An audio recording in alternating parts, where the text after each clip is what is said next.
جايز بالحلقة الماضية شفنا تفاصيل الانانو جريد، شفنا بالتفاصيل المملة كيف بيصير الانتقال من سينيال الكتريك يعني كهرباء بايدينا، كيف بننتقل من الكهرباء لنوصل لارقام على الشاشة. شفنا كل التفاصيل وكانت حلقة دسمة شوي.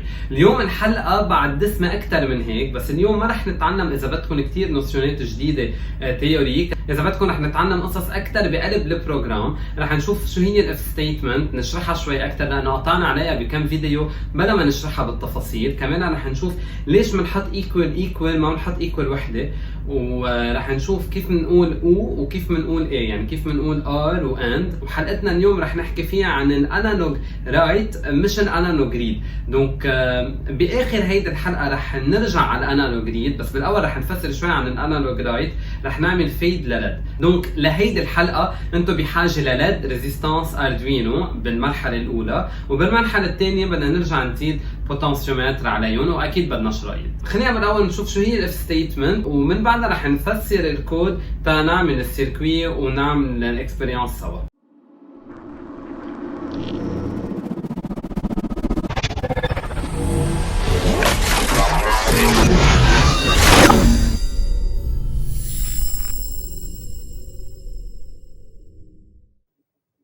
Bring 6 eggs. If there are potatoes, bring 9. There were potatoes. These are the 9 eggs. طيب خلينا نشوف هلا نحن ليش مرته عصبت وليش هو اصلا جاب 9 eggs بدل ما يجيب 6. ان فات شو صار؟ اللي صار هي شو قالت له؟ قالت له bring 6 eggs if there are potatoes bring 9. يعني جيب لي 6 بيض اذا في بطاطا جيب لي 9. خلينا نشوف هو كيف فكر. اوكي، نحن هلا رح نشوف على السريع هي كيف فكرت. هي قالت له جيب 6 بيض، اذا في بطاطا جيب 9. يعني هي بالنسبه لها جيب 6 بيض خلصت، راجع مع 6 بيض، واذا في بطاطا بالسوبر ماركت جيب لي 9، اذا ما في ما بتجيب شيء. وكان بالنسبه لها هود اثنين ديفرنت عن بعضهم. بينما هو كيف سمع؟ هو سمع جيب 6 بيض اف في بطاطا جيب 9. يعني بالنسبه له بلش بالاف ستيتمنت. دونك اف في بطاطا بجيب 9 بيض، إذا ما في بطاطا بجيب 6 بيض. هون الإف ستيتمنت غيرت المعنى كله. أوكي، هلا هيدا الإف ستيتمنت بدنا نتخيلها هيك. إف في بطاطا جيب 9 إكس، إلس جيب 6. شو يعني إلس؟ يعني بالنسبة له الإلس هي إذا ما زبطت الإف. دونك إذا ما زبطت إنه في بطاطا جيب 6 بيض.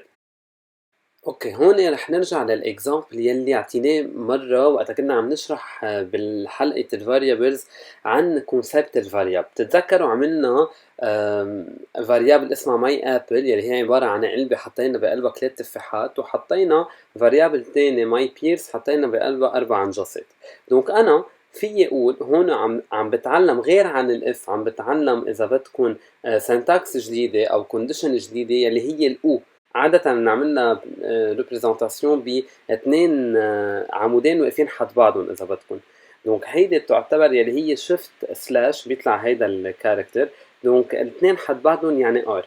هلا شو الفكرة؟ نحن هون عم نقول له اذا عندك 3 تفاحات او عندك 4 تفاحات بفوت على الاف، انس ما بيفوت. هلا بيفوت بوحدة من الحالتين مش باثنيناتهم. يعني يا عندك 3 تفاحات، يعني يا الفاريابل ماي ابل ايكوال 3، او عندي 4 تفاحات 4 عنجصات يعني ماي بيرز ايكوالز 4. هلا ليش قلنا ماي ابل ايجال 3 مش ايجال 3؟ ليه حطينا 2 ايجال؟ لانه اذا بقول ايجال 3 بكون عم بحط بقلبها الفاريابل 3، بينما انا منه همي بحط بقلبها الفاريابل 3 همي قول انه اذا هي ايجال 3 دونك بحط 2 ايجال ورا بعضهم. دونك اذا بدي اعطي ريزومي سريع بقول انه ماي ابل اذا كانت ايجال 3 رح فوت على الاف، اذا ماي بيرز ايجال 4 رح فوت على الاف، اذا ولا وحده من هودي صح ما بفوت على الاف. يعني اذا انا بالالس بكون اكيد انه ما عندي 3 تفاحات وما عندي 4 عنجصات. دونك عندي شي تاني، بس اكيد ما عندي 3 تفاحات وما عندي 4 عنجصات. هاي فور شور لو وحده منهم صح كان فات على الاف. هلا بدنا نحكي عن شغلتين. دونك انا هون قبل شفت البارتي الصعبه بلشت لكم فيها يلي هي ار بين دو كونديسيون. عشمان عم نشوف كونديسيون وحده. هون عم بقول له اذا عندك 3 تفاحات، اذا الفاريابل ماي ابل ايجال ا 3، اوكي بفوت على هالاف مثلا نكتب we have 3 apples. else ما عندنا 3 apples. ما بنعرف قديش عنا، بس على اكيد انه ما عندنا 3 apples. ها مأكدين منها. فيكون عندنا 2، فيكون عندنا 4، فيكون عندنا مليون، بس منهم 3. بتاني وحدة اللي على اليمين عم بقول له إذا عندك 3 أبل أو 4، يعني إذا الفاريابل هي 3 أو 4، فوت على الإف. دونك بس يفوت بكون مأكد هي يا 3 يا 4. بينما بالإلس بكون مأكد إنه منا 3 ومنا 4، الاثنيناتهم منا هن. دونك هي فيها تكون 2، فيها تكون 5، فيها تكون 10 مليون، بس أكيد منا لا 3 ولا 4. نحن شفنا هلا الاو يلي هي الار يلي هن اثنين، رح اسميهم عمودين، اثنين عمودين حد بعضهم، يعني هي شفت سلاش يطلع لكم اياها. اذا بدكم تقولوا اند، يعني انا اذا بدي اقول له اذا عندي 3 تفاحات واذا عندي 4 نجاسات، بدي الاي، يعني بدي الاند، يعني بدي الوو. دونك هون بستعمل 2 اند حد بعضهم، السمبول الاند بستعملهم حد بعضهم. دونك هون بقول انه ماي ابل اذا كانت 3 اند النجاسات هي 4، بفوت على الاف. يعني وقتها يفوت على الاف انا مأكد انه عندي 3 تفاحات وعندي 4 نجاسات. لانه وقتها ما يفوت على الاف بعرف عندي كذا احتمال. وقتها ما يفوت على الاف يعني في يكون عندي 3 تفاحات بس ما عندي 4 نجاسات، في يكون عندي 4 نجاسات بس ما عندي 3 تفاحات، يمكن يكون عندك 3 تفاحات بس على الأكيد ما عندي 4 نجاسات، يمكن عندي 4 نجاسات بس على الأكيد ما عندي 3 تفاحات، ويمكن ما عندك 3 تفاحات وما عندي 4 نجاسات. دونك هون إذا بدكم احتمالات شوي أكتر مفتوحة. يعني مش عطول إذا فات على الآلس مش عطول وحدة منهم مش مزبوطة، يمكن اثنيناتهم مش مزبوطين، بس يمكن وحدة منهم مش مزبوطة. دونك كمان ما بقدر أعرف. لكن إذا عندي الأند سيمبل، واذا بدي انه كل الكونديشنز يكونوا هن كلهم سوا محققين تيفوت على الاف، بحط اند بين بعضهم. اذا بدي اياها او بحط او بين بعضهم. دونك هون بنوصل على اذا بدكم هيك مثل كونكلوزيون كثير صغيره. دونك انا عندي 3 مين كونديشنز، اكيد عندنا كونديشنات تانية رح نشوفهم بعدين، بس هلا لليوم عندنا 3 مين كونديشنز يلي هي 2 ايجال حد بعضهم، which means انه اذا هي equal to، يعني اذا هي ايجال الرقم يلي حطيناها.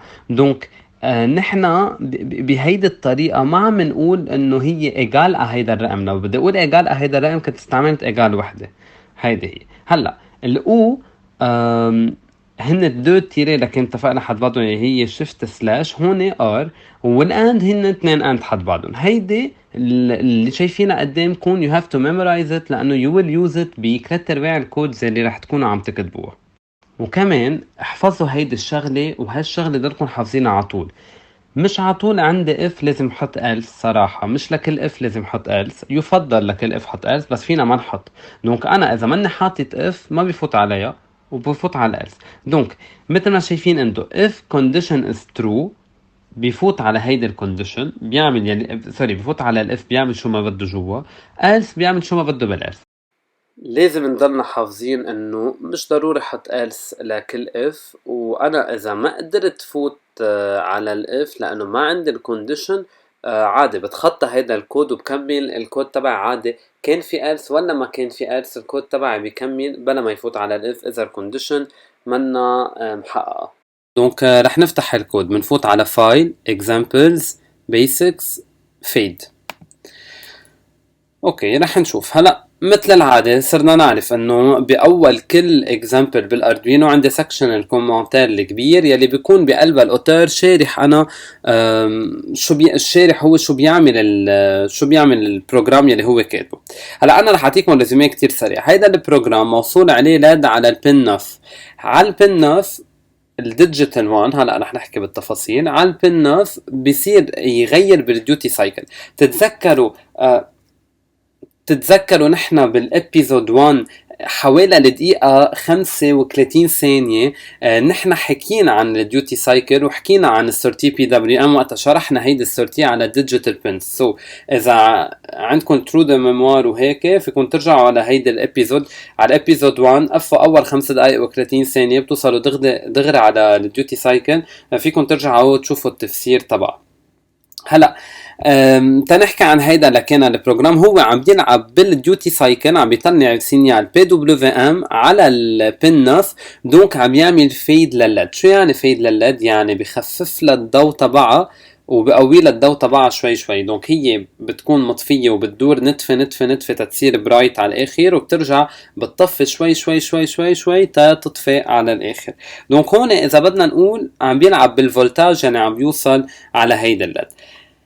هلا ايرونيكلي صراحه الانالوج رايت ما خاصه بالانالوج بن، يعني رح لكم شغله سريعه. الانالوج رايت اللي شايفينه هون قبل ما بلش اشرح السوفت وير بتفاصيله، الانالوج رايت اللي شايفينه هون ان فات ما خاصه بالانالوج بنز، يعني مش ضروري هي تكون على الانالوج بنز، هي ان فات على البنات يلي هن لهم علاقه بالبي دبليو في ام. دونك هن على البنات اللي هن 3 5 6 9 10 11 يلي كمان شفناهم بالابيزود 1. دونك بهيدي الطريقة ونيتيليزا هيدي الفونكسيون اللي هي الانالوج رايت، بقلها على اي بن عم بشتغل، اي واحد من هودي البنز، وبرجع بقلها اوكي قد ايه بدي اعطيه برايتنس، قد ايه بدي اعطيه ديوتي سايكل، دونك قد ايه بدي اعطيه برسنتج، دونك قد ايه بدي اعطيه فولتاج باخرة النهار. حكيت كتير، رح بلش هلا احكي بالتفاصيل، بس انا كنت عبالي اعملكم للاشخاص يعني ناسيين الديوتي سايكل، اعملوا بوز، احضروا الابيزود 1 ورجعوا قفوا اول 5 دقائق لانه بس بدكم تتذكروا الديوتي سايكل، ورجعوا تعوا على هيدي الحلقه لهون. اوكي دونك انا هلا رح احكي بتفاصيل هيدا البروجرام. هيدا البروجرام جايز منه صعيب بس مشربك شوي. دونك هون بدي منكم تجيبوا ورقه وقلم وتأيدوا اذا عندكم، اذا تأيدوا الستبس تقدروا تتذكروا كلهم. دونك نحن مثل العاده اول شيء عندنا الكومنتير، شرحنا شو بيعمل هيدا البروجرام، قطعنا. اول فاريابل عندنا اياها هي دو تيب انتيي، سميناها ليد باعتبار انه في ليد مشكوك عليها، وحطيناها على البن 9. كان فينا نحطها 3 5 6 10 11، الاوتور نقى يحطها على النف. هلا عملنا فاريابل تانية، هيدا الفاريابل اسمها برايتنس، وعلى هيدا البرايتنس جايز نحن حطينا زيرو بقلبها، دونك هيدا البرايتنس فيها زيرو. دونك هلا بالورقه والقلم تبعكم اللي عندكم اياها بتحطوا برايتنس وتحطوا ايجال ازيرو حدا. اوكي دونك انا مبلش برايتنس ايجال ازيرو. الفيد اماونت انا حطيت بقلب هيدا الفاريابل الرقم 5، دونك كمان على نفس الورقه بس ان باراليل حدا مش تحتها بتكتبوا فيد اماونت ايجال ا 5. اوكي هلا بالفويد سيت اب الاوتر قال له للبروجرام لمره وحده، ما لها عاده يرجع يعيدها كل مره. قال له انه انا البن 9 يلي هو الليد، انا هيدا البن هي اوتبوت وبس، ونزلنا على اللوب. دونك هودي اذا بدكم اول هيدا نص الكود راح. دونك هون فينا نقول 50% من الشغل خلصنا. هلا كرمال الانالوج رايت مثل ما قلنا، الانالوج رايت هون عم غير بالديوتي سايكل، عم غير باماونت الفولتج اللي عم بيطلعها هيدا البن. اذا بدنا ان فات انا عم غير بالبريود، هي بيطلع 5 بيوقف، برجع بيطلع 5 بيوقف، برجع بعيد. فيكم تروحوا على الابيزود دقيقه 35 ثانيه وترجعوا تشوفوا هيدا السكشن. اوكي على الانالوج رايت انا عم بيجي اقول له هلا جايز على الورقه اللي ايدتوها قد ايه في البرايتنس؟ زيرو. دونك انا شو عم بقول له على الانالوج رايت؟ عند الليد بليز حط لي عليها زيرو. شو يعني حط لي عليها زيرو؟ يعني ضوي لي اياها زيرو، يعني ما تضوي لي اياها هلا ان فات ما عم ضويها، دونك هي مطفيه.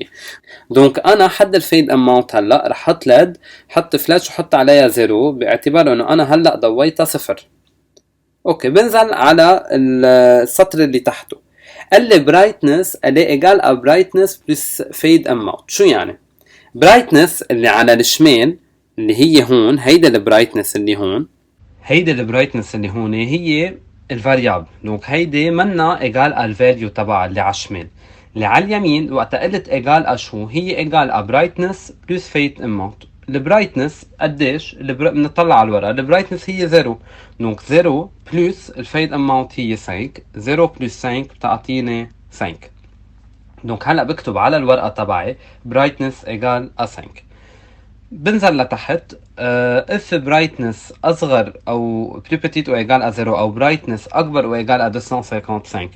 هون أنا عندي هالكونديسيون منا مزبوطة أو منا محققة، لأنه البرايتنس تبعي هي 5 لنا أصغر من 0 ولنا أكبر أو إيجال 255. دونك بتخطى هيدا الإف تو كاريمون بنزل لتحت. هلا بعدين رح نحكي عن قلب الإف. دونك بنزل لتحت عندي ديلي 30 ملي سكوند. ليش بعمل ديلي 30 ملي سكوند؟ بعمل الديلي هيك بس تقدر شوف الفيدنج عم بيصير، لأنه إذا ما بعمل هيك ما بلحق شوف الفيد عم بيصير. دونك خلصت الحديث هلا اول جوله باللوب. بطلع على اول سطر باللوب لانه اللوب قلنا بتضلها تعيد حالها. دونك بطلع على اول سطر كمان انالوج رايت ليد برايتنس. بطلع على الورقه قديش البرايتنس تبعي. البرايتنس تبعي هي 5. بحط 5 بقلب الانالوج رايت. دونك انا على نفس السطر اذا بدكم بحط انه البرايتنس تبعي هي 5، الفيد اماونت هو 5 والليد صار فيها 5. بنزل لتحت بقول لي برايتنس ايجال برايتنس بلس فيد اماونت. اتفقنا البرايتنس اللي على الشمال هي الفاريابل. دونك فاريابل اللي هي البرايتنس ادي ايجال ا 5 اللي هي البرايتنس بلس فيد اماونت يلي هو 5. دونك 5 بلس 5 هي 10. دونك هلا البرايتنس صار فيها 10. دونك انا هلا بقيد عندي برايتنس ايجال ا 10 فيد اماونت ما تغيرت بعدها 5 والليد هي فيها 5 لحديت هلا. بفوت بوصل على الاف بقول لي بالاف هل البرايتنس اصغر او ايجال ا 0؟ لا لانه هي 10. هل البرايتنس اكبر او ايجال ا 255؟ لا لانه هي 10. دونك شو بعمل؟ ما بفوت على الاف تو كاريمون، بقطع الاف في عندي ديلي 30 بنطر 30 ملي سكوند وبرجع بطلع. الجوله الثانيه نفس الشيء جايز انالوج رايت ليد برايتنس. دونك انا هون بقلب الليد بطلع قد ايه هي البرايتنس. البرايتنس تبعي هي 10. دونك برايتنس ايجال ا 10 فيد اماونت ايجال ا 5 ليد هي صار فيها 10. بنزل لتحت برايتنس هي برايتنس بلس فيد اماونت. بطلع قديش هي البرايتنس 10 وقديش الفيد اماونت 5. دونك برايتنس عليه ايجال ا 10 بلس 5 ا 15. دونك البرايتنس صار فيها 15. بوصل على الاف هل 15 اصغر او ايجال ا 0؟ لا. اكبر او ايجال ا 255؟ لا. ما بفوت على الاف بنزل لتحت بنطر 30 ملي سكوند وبرجع بطلع لفوق وبضلني مكمل هيك هيك هيك لحد ما اوصل اذا بدكم على 250. تنقول نحن هلا البرايتنس تبعنا هي 250 ومبلشين من فوق. بطلع بقول انالوج ليد برايتنس قد ايه البرايتنس اتفقنا 250. دونك بحط 250 بقلب الليد. بنزل سطر برايتنس هي 250 بلس فيد اماونت قد ايه بتصير 250 بلس 5 255. بوصل على اف بقول لي برايتنس اصغر او ايجال ا 0؟ لا. اكبر او ايجال ا 255؟ ايه لانه هلا صار 255. بفوت على الاف بقول لي فيد اماونت اللي ايجال ا موان فيد اماونت. شو يعني؟ يعني الفيد اماونت الفاريابل اتفقنا لانه على الشمال فاريابل. دونك الفيد اماونت اللي على الشمال اللي ايجال ا موان قديش؟ موان 5 لانه الفيد اماونت اللي على اليمين جو لامبلاس بار 5. دونك فيد اماونت هي موان 5. اوكي بتخطى بنزل ديلي 30 ملي سكوند وبطلع. بس اطلع على الانالوج على الانالوج رايت بيقول لي بدي احط برايتنس بقلب ليد. اوكي قد ايه البرايتنس 255 حط لي 255 بالليد. هلا وقت انزل على هيدا السطر بقول له انا وقت انزل على هيدا السطر بقول لي برايتنس ايجال برايتنس بلس فيد اماونت. اوكي مثل ما متفقين البرايتنس اللي على الشمال هي فاريابل اللي ايجال قديش 255 بلس فيد اماونت. قد ايه صارت الفيد اماونت؟ موان 5. دونك هلا برايتنس بلس موان 5 شو يعني؟ يعني برايتنس موان 5 يلي هي 255 موان 5 يلي هي 250. دونك قد ايه صارت البرايتنس 250. دي بوصل عند اف هل 250 هي اصغر او ايجال ا 0؟ لا. اكبر او ايجال ا 255؟ لا. ما بفوت بالفيد اماونت وبضلني ابرم هيك ابرم هيك ابرم هيك لحد ما توصل البرايتنس لمثلا قولوا 5. اذا البرايتنس هي 5 انالوج رايت شو هي؟ ليد برايتنس. دونك بحط 5 بقلب الليد بيرجع عندي برايتنس ايجال برايتنس بلس فيد اماونت. دونك برايتنس على ايجال ا 5 بلس موان 5 يلي هي 5 موان 5 يلي هي 0. بوصل على الاف بقول لي اف برايتنس اصغر او ايجال ا 0 مزبوط عليه ايجال ا 0. دونك بفوت على اف بقول لي فيد اماونت اللي ايجال ا موان فيد اماونت. شو يعني؟ اتفقنا اللي على الشمال هي الفاريابل، دونك فيد اماونت هون هي اللي ايجال ا موان 5، دونك اللي ايجال ا 5. رجعت الفيد اماونت 5، رجعنا البرايتنس صارت 0 وبلشنا عن جديد، وهيك بتضلها تبرم تبرم تبرم. دونك اللي رح نعمله هلا وقت نعمل ابلود لهيدا البروجرام، رح بنشوف الليد بتكون مطفية وبيقوى الضوء على الاخر شوي شوي، بيرجع بس يقوى الضوء على الاخر بتخف بتخف بتخف شوي شوي. دونك هون بنكون خلصنا هيدا البروجرام. جايز اذا حسيتوا انه ما كتير ضيعتوا او ما كتير فهمتوا الحل، انكم تجيبوا ورقه وقلم ترجعوا تسمعوني وتكتبوا كل شيء عم بحكيه على ورقه وقلم. يعني وقت اقول برايتنس ايجال ازيرو تأيدوا برايتنس ايجال ازيرو، وانا كمان حطيتكم كتيبه. دونك هيك بهالطريقه بتقدروا ترجعوا تلحقوا البروجرام كيف عم بيمشي سطر بسطر. دونك هلا رح نحكي بشكل سريع كيف بدنا نوصل. باول مرحله رح نبلش نوصل بس الليد. دونك باول مرحله رح وصل الريزيستانس ل 330 اوم تبعي على البن 9، بيرجع بوصلها على الاجره الطويله من الليد اللي هي البوزيتيف، بيرجع على الاجره القصيره من الليد اللي هي النيجاتيف بوصلها على الجراوند. اوكي جايز، لكن مثل ما شفتوا هلا بدنا نركب. مثل ما شفنا الشيما كتير بسيط. هلا انا ملحم ديجا ليد مع ريزيستانس وهيك، بتتذكروا التوتوريال تبع الالتراسون بعد عندي اياها من وقتها. انتو اذا ما لحمتوا بوقتها ريزيستانس ريزيستانس ليد والشرايط وبتركبوا المونتاج تبعكم. دونك نحن عم نشك الاجره الطويله تبع الريزيستانس على البن 9 والاجره القصيره على الجراوند. هون اللي انا معي هون ديجا منحم الريزيستانس. انتو اذا مش منحمين الريزيستانس بتشكوا الريزيستانس على البن 9 من ميله من تاني ميله على الاجره الطويله تبع الليد، وبيرجع الاجره القصيره على الجراوند. دونك رح اعمل ابلود هلا للبروجرام. لكن جايز عملت ابلود. هلا رح قرب الكاميرا تقدروا تشوفوا مثل ما شايفين كيف عم تعمل فيدنج الليد. يعني كانت بالاول مثل هلا هيك خفيفه، عم تعلى تعلى تعلى بتصل على الماكسيموم ترجع بتوطى. هلا عم نشوفها نحن عم تطلع وتنزل.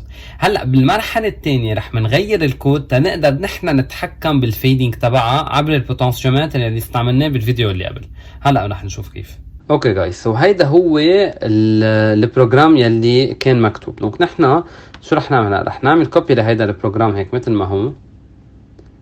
اوكي، ونعمل فايل نيو، رح نسميه لهيدا الفايل، رح نعمل سيف، رح نسميه first program whatever. اوكي هيك تنجرب كلنا سوا. هلا رح ننزل لتحت، رح نحط كومنتار كتير كبيرة. بتتذكروا مثل ما قلنا سلاش اتوال اتوال سلاش. دونك بقلب هيدا الكومنتار هلا انا رح حط كل الكود يلي هلا نقلته. رح ارجع فوت على examples basics، رح فوت على الانالوج ريد. وبتتذكروا هون بالانالوج ريد نحن شو عملنا؟ رح اعملهم كوبي كمان لهودي كلهم هيك، رح اعمل اكس وكمان رح كبهم بكومنتار تاني هون. اوكي، دونك بهي هلا انا بدي اعمل القصص عن جديد. دونك انا بالاول شو الفكره؟ الفكره ابرم ببوتنسيومتر وتتحرك الليد من تاني ميله. دونك انا اللي رح اعمله هلا رح خلي الليد على البن 9. دونك هيدي رح اخدها من هون وحطها فوق الفويد سيت اب. اوكي رح خلي البرايتنس تبعي مثلا، اوكي رح احطها هون. هلا رح لكم شو رح بعمل. الفيد اماونت ما رح استعملها. هلا بتشوفوا ليش. دونك هودي كمان الكومنتس رح شيلهم. رح اقول له انه البن انه الليد هي اوتبوت، رح احطها بقلب السيت اب. ورح انا بفضل على طول رح اقول له ديجيتال رايت ليد لو. على طول بحب طفي الاوتبوتس تبعي. اوكي هول بقيه القصص حاعملهم ديليت. وهون رح بنشوف شغله، بس رح ناخد الانالوج رايت تبع ليد برايتنس. وهلا رح لكم شو رح نعمل فيها. هيدا رح كبها بقلب اللوب هون. هلا كل شيء باقي الديلي 30 سكوند كذا، هودي كله ما بدي اياهم، حتى البرايتنس والفيد وكذا ما بدي اياهم. دونك هيدا الباراجراف تبع الكومنت خلصت منه. برجع على اللي كنا عم نشتغله بالفيديو قبل. في عندي انت للسنسر فاليو ايكوال انالوج ريد، ها بدي اياها.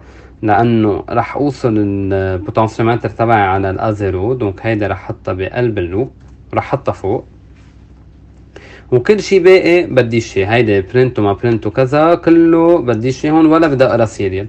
بس الفرق هون شو رح بعمل؟ ان فات ما رح اقول له انت سنسر فاليو ايجال هالقد، رح اقول له برايتنس ايكوال، لانه انا هيدي رح تكون البرايتنس تبعي. دونك انا رح اقول له برايتنس ايكوال A0، وبرجع بقول له انالوج رايت ليد على A0. دونك هلا شو رح نعمل؟ نحن بنعرف انه الانالوج ريد بترد لي من الزيرو لل 1023، ما في امسكها مثل ما هي وحطها بالليد، لانه اذا طلع لي 1023 ما في ضوية، انا بدي 255 ماكسيموم. اور 1023 divisé par 4 هي تقريبا 255.7، ونحن عم نشتغل انتيجر يعني هي 257. دوك انا شو بعمل؟ بقول له هون برايتنس مثل ما شفنا قبل، برايتنس هي equal ل برايتنس divisé par 4. برجع بقول له انالوج رايت ليد برايتنس. هلا اذا بعمل فيريفاي تزبط، رح اعمل ابلود ورح فرجيكم النتيجة بتاني فيديو. بس من قبل رح فرجيكم كيف اول شي بدنا نركب البوتنسيومات، ونرجع رح نحكي كيف ونشوف النتيجة سوا. بتاني مرحلة مثل ما عملنا بأول مرحلة، وصلنا الريزيستانس على البن 9 ووصلناها، رجعنا على اللاد من تاني ميل وعلى الأجرة الطويلة من اللاد بيرجع الأجرة القصيرة على الجراوند، صح؟ هلأ بهيدي المرحلة رح منزيد البوتنسيومتر تبعنا. دونك بتتذكروا البوتنسيومتر اللي كان له 3 أجرين شفناه بالحلقة السابقة، رح نوصل أول أجر على الفيسيسات، آخر أجر على الجراوند، والنصانية على الأزيرو. دونك تذكروا إنه آخر وحدة على السانك يعني الأطراف وحدة سانك وحدة جراوند، والنصانية بنوصلها على الأزيرو. هيدا السيركوي هلا اللي رح نوصله لتاني مرحلة. اوكي جايز، هلا نحن كنا شاكين الليد هون، جبت البوتنسيومتر شكيتها هون مثل ما شفنا قبل. اول طرف بنشكها على الجراوند، مثلا رح شكها هون على هيدا الجراوند، وتاني طرف بنشكها على السانك فولت، هيدا على السانك. وهلا النصانية بنشكها على الازيرو، هيدي على الازيرو. وهلا رح اعمل ابلود للكود تبعي. جايز عملت الابلود للكود تبعي، اذا شايفين على اللمبة انا هون قادر على الليد اتحكم بقوة الفيدنج تبعها، بس انا عم بحرك البوتنسيومتر تبعي. لكن انا عم بحرك البوتنسيومتر يعني في اعطيها قد ما بدي الفولتاج لحد ما تقوى على الاخر. شو بكون عم بعمل انا هون؟ انا هون بكون بالبوتنسيومتر عامل ديفيزور دو تنسيون، شفناهم بالحلقات قبل، عم بغير الانالوج ريدنج على الازيرو، عم بغير الفالور يعني عم تطلع هون، عم بيطلع لي فالور بين 0 و 1023، عم بقسمها بكاتر تتكون الماكسيموم تبعها 255، وبس حرك بيوطى الضوء وبيقوى الضوء، بيوطى بيقوى بيوطى وبيقوى. جايز بنهاية هيدا الحلقة خليني اقول لكم انه كانت دسمة صح وكانت تقيلة، بس كانت حلقة لابد منها نقدر نفهم كل الانالوج رايت وكل الانالوج ريد. بحب ارجع اشكر الراعي الحصري للتوتوريال تبعنا شركة سي بي الكترونيكس. واذا بدكم تتواصلوا معنا فيكم تتواصلوا معنا بالكومنتس تحت الفيديو، او على الويب سايت الشركة، او رقم التليفون، او معي انا شخصيا على التويتر اكاونت. ميرسي لكم جايز، وما تنسوا تعملوا لايك وسبسكرايب.